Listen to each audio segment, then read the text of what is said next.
The United States of America was thrust into World War II when the Japanese bombed Pearl Harbor. Thousands of men sacrificed their lives for our freedom during that war. And tonight, one local war hero remembers when the Japanese surrendered 74 years ago today. Channel 6's Barry Roy sat down with J.C. Alston as he remembered those moments of war.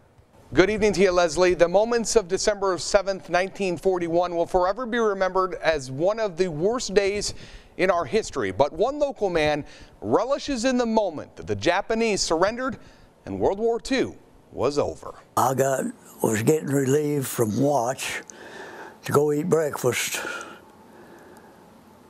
and when it all started. J.C. Alston, a U.S. Navy veteran, will never forget the day the Japanese bombed Pearl Harbor. Sometimes, they'd have drills. Alston didn't see it coming, but he says when he looked up, you could see the plane, you could see their marking on there. You knew they were Japanese because it was a rising sun on the planes. So there was no doubt who it was. Alston says the Japanese attack came when all three fighting groups were stationed at Pearl Harbor, a first in 5 weeks following daily target practice where one group was usually at sea. Now this ship, Alston has a map of Pearl Harbor where the ships and his comrades were all stationed on that deadly day in December of 1941. And it was full of aviation gasoline. If they'd have hit that, I wouldn't be here today. His memory of suicide dive bomb attacks by the Japanese. Part of the wing landed on the quarterdeck. They got that close before he blew him up. Still clear in his mind decades later. The second one, the motor around the aircraft hit the side of the ship. Third one, it just missed the ship and went on over. They didn't blew up, but he missed the ship anyway.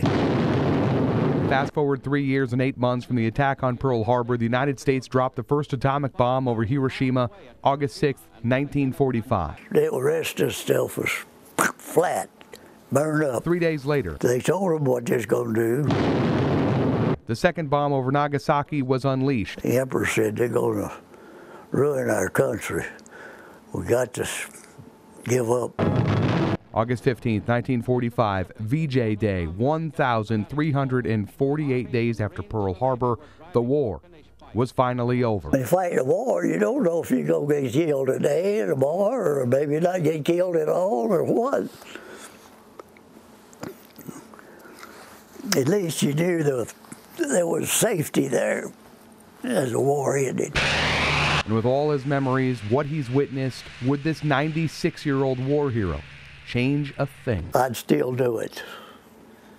I mean, I'd volunteer to do it. I wouldn't have, Leslie, the first atomic bomb dropped on Hiroshima, wiping out 90% of that city, killing 80,000 people. The second bomb dropped on Nagasaki 3 days later, killing another 40,000 people. World War II remains the most destructive conflict in history.